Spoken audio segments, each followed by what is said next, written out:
gamers. I am the OmnusCritic, here once more to examine a piece for your consideration that is available for consumption in the role-playing sphere. Tonight will be a very special piece. The piece that we are considering does not exist. Or, to be more truly, it does not exist yet in any way other than whiffs of digital ether and the imaginations of its creators. This item exists in a place called Kickstarter, and will become a reality. That much has already been decided. How successful it is depends on the kindness of others and an interest in this particular work. So, therefore, tonight we will consider Dungeon Grappling.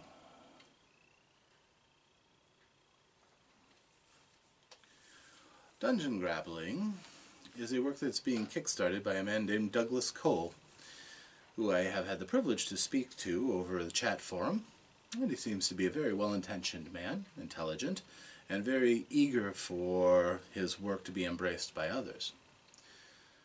He is a person who has been inspired by other games that had intact rules involving personal combat, and realizing that the games he loves, including old-school rules that pattern after early versions of Dungeons and Dragons, as well as the various iterations of Dungeons and Dragons up to the current 5th edition, and its most recent clone Pathfinder from 3.5 edition Dungeons and Dragons, none of them have a very vivid or gripping, pardon the pun, rule set involving unarmed combat, or combat involving getting close and personal with your opponent, both with weapons and without.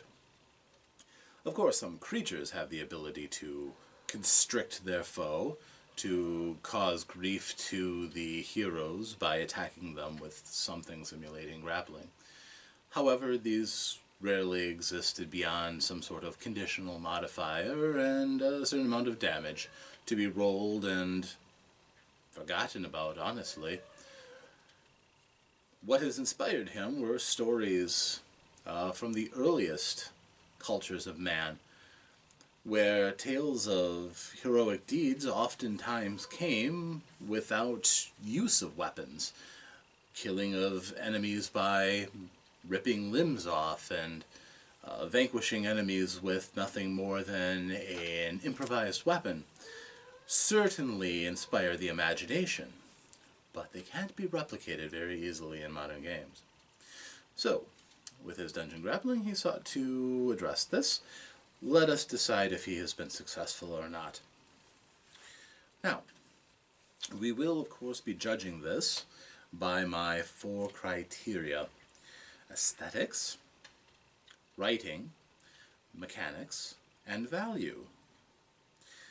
The first, aesthetics, is perhaps a trifle hasty to lay great criticism upon it. Clearly the author has earmarked several sections of his work for the addition of art, and in truth, many of his stretch goals include colorized art, or a better product, more aesthetically pleasing, and I applaud this. I believe that more works should have a greater budget for their art. It helps catch the eye of the reader. It gives a more complete experience when one is perusing the work. Ultimately, however, that's not what you're paying for. You're paying for rules that you can use to improve your quality of play. So, if you are going to miss out on anything as of right now for a supplement, the art is often the first thing to go. Now, whatever dreams that he has of art, I can't judge what may be. So at this point, I'm going to have to give it an incomplete grade. The formatting that I've seen so far is very good. The tables are all clearly marked and labeled. The writing is not cramped or rushed. The layout is actually quite superb. I'm impressed. And likewise, As far as uncomplicated fonts or ease of use, the entire thing seems that it could be easily picked up by anybody and read through without being obstructed by walls of aesthetics or unnecessary art in places that cause you to have to miss large swaths of the work in order to get to the actual meat and potatoes of the work itself. So, as far as aesthetics go, it has potential, certainly. There's not a lot that I've seen that hold it back, except, of course, that it is missing the actual art that will be blessing it. There's no cover art. That is something he intends to get as the next step of his work. And the only thing that I would really point out as criticism is that the backdrops and separation for some of the levels, as the game is called Dungeon Grappling, show more dungeon maps and layouts. Personally, I would emphasize the grappling part of it. I would have, like, for example, in the Kickstarter video, it's shown that he has access to combat manual illustrations from days past. They have kind of a charm and appeal to them, and I would probably use those more as backdrops, more so than the actual dungeon mapping. This is, of course, a very minor quibble, just a matter of personal tastes. Of course, my personal taste may be different from yours, and I'm not going to have that affect my grade. It's still incomplete rather than failing. The next category is the writing. And I'm pleased to tell you that Mr. Cole's style of writing is quite readable. Either that or his editor has been working overtime. The work itself is very well arranged. It is free of many of the difficulties that independent developers sometimes have. If you were to read this and go hunting through it, the flow is quite proper. Different groups of rulings are arranged together and easy to find. And there is a certain logic and flow that is maintained throughout the entire work. I do commend the writer and their editing staff for putting out a work that is easy to read and understand. There is a little jargon, some words that may not be appropriate if you were reading this from the perspective of, say, an authoritative manual. There's just enough colloquialisms and expressions that break up the idea that it is a strict narrative tone. However, that just leads to a more conversational flavor to the writing. Sprinkled and peppered and salted throughout, it's not offensive. It makes for overall good reading. The writing certainly will not get in the way of your enjoyment of this work. It receives a passing grade from me. Now the mechanics. This is, of course, where this will succeed or fail. And I will say, in the very first part of my criticism, that the modern day game oftentimes has become simpler, easier to run than the games of the past. It's just a progression that gaming has gone through. It is rare these days to find a game that requires formulae and charts and tables in excess. Unless, of course, it is borrowing from an older game. Well, in the case of Dungeon Grappling, it does necessitate a bit of work by a person who intends to use this piece. While there are some guidelines, there's no exhaustive list for all of the different creatures and beings that a person might encounter. So if you're going to use these rules, especially if you're going to use them extensively, the Dungeon Master, Game Master, what have you, is going to have to put in some extra work doing some conversions. Modifying and adding a few extra stats in with the creatures so that these grappling rules will work. In addition, it would be useful to have a few hard and fast tables available immediately.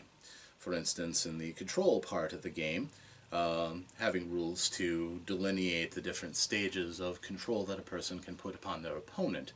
If these rules are going to be used extensively, the master of the game is going to have access to those frequently. One might say all the time during combat. In addition, the players are going to have more statistics that they're going to have to keep track of as well. This will become important for everybody if widespread use of the material of this book is engaged in a campaign.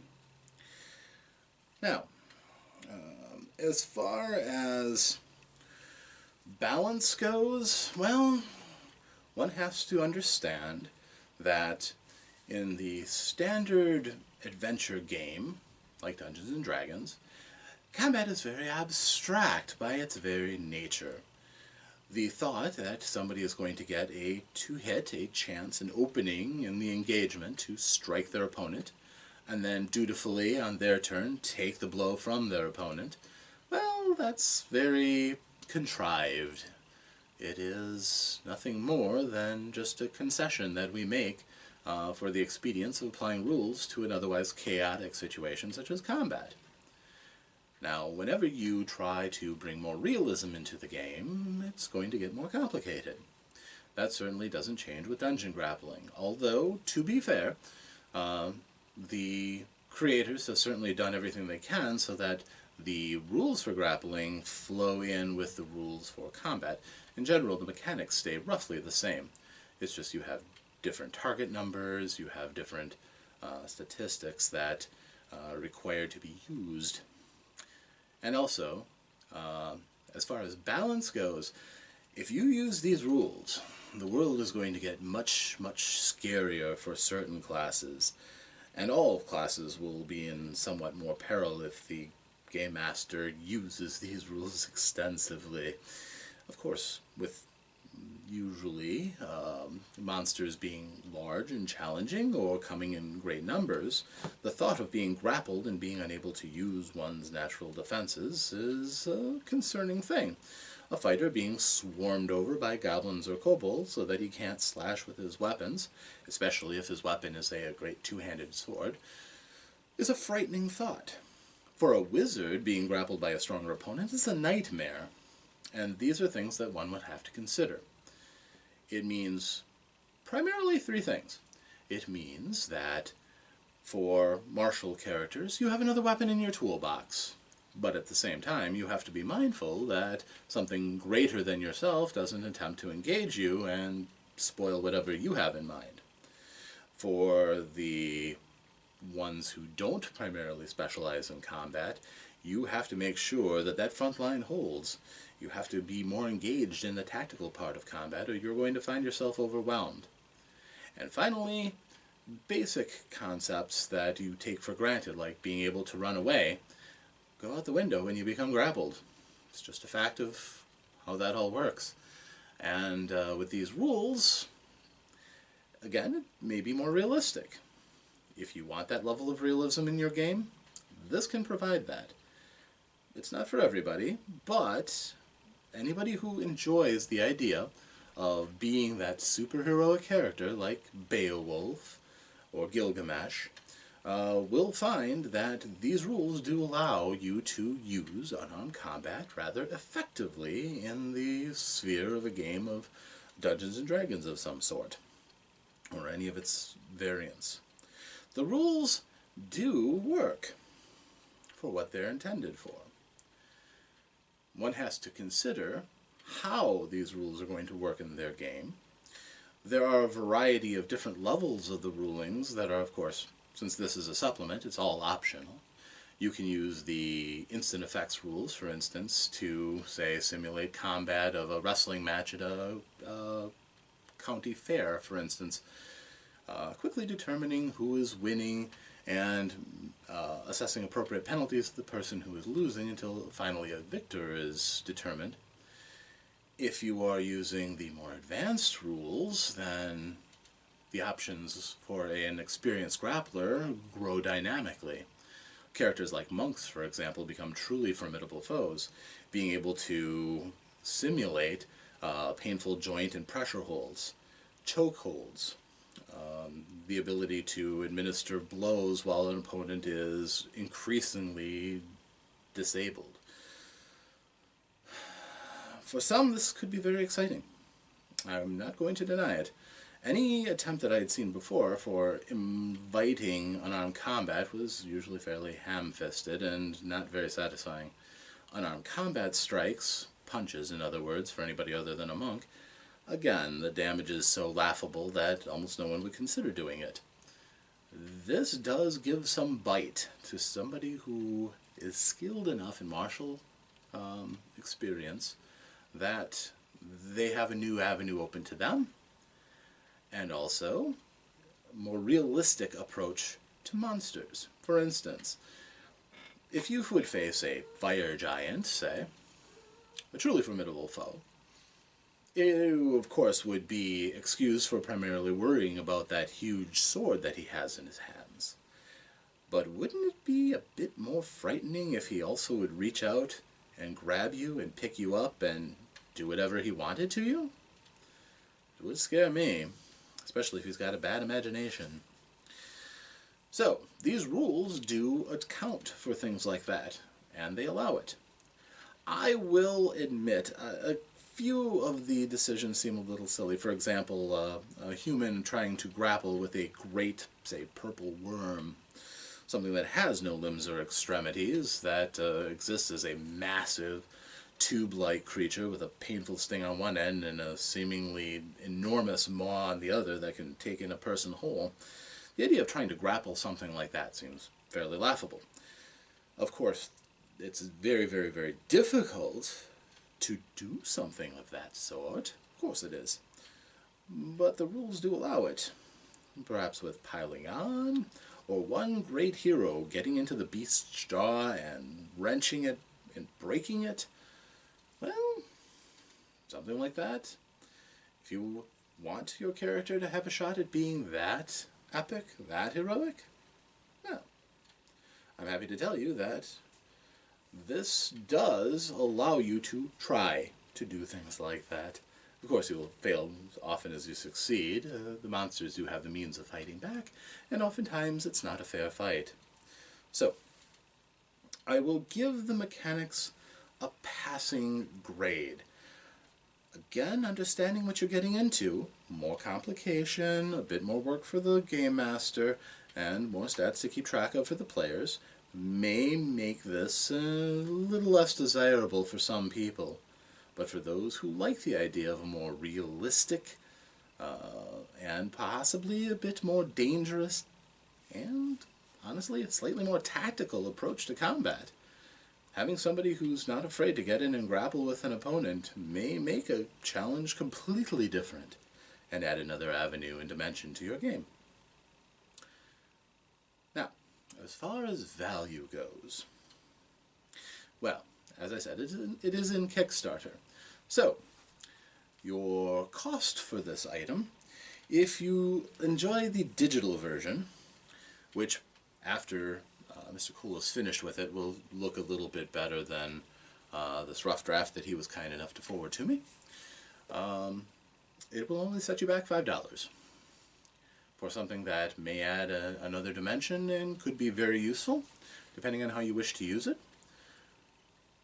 $5 certainly is not an insurmountable sum for most. If, however, you want a physical copy, he's offering print on demand once the campaign is over, and that will set you back $23 including shipping. Certainly, there are supplements that are more expensive.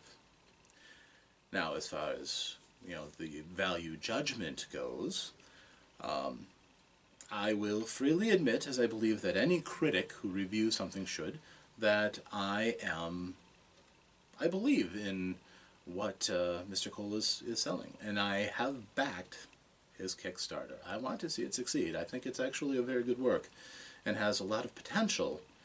I can see myself using these rules, and I think my player that's playing a monk would be excited about that. So, That being admitted, I would say that it is a passing grade at value. A $5 PDF that you could use for your entire game and keep in your digital form, certainly. The more expensive, of course I would like to see the art first. I'd like to make sure that the aesthetics will match.